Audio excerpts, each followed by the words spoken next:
transition de civilisation, comme vous le dites, il y a aussi une transition, notamment par rapport à la dette, et ce qui est cité justement dans cette étude. De nombreuses dépenses publiques d'urgence doivent être financées par la dette publique, ce qui devra, selon toujours la note, profiter probablement aux économies des marchés émergents. Comment?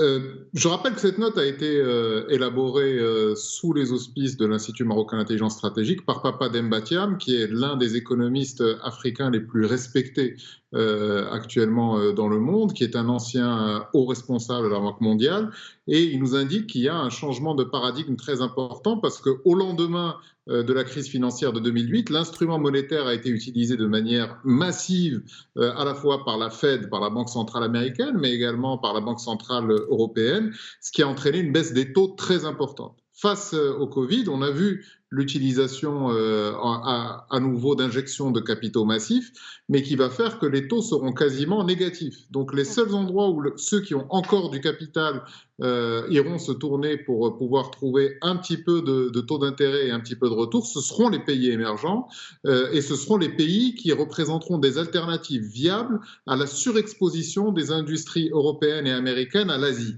Et à ce titre, il nous a paru intéressant au sein de l'IMIS d'analyser quelle serait la position stratégique du Maroc. En bref, il y a un coup à jouer évident pour le Royaume. Quel est ce coup justement à jouer pour le royaume, Abdelmalek Alaoui? Un certain nombre de produits absolument majeurs, stratégiques et fondamentaux pour les chaînes de valeur mondiales sont aujourd'hui en très grande majorité produits en Chine.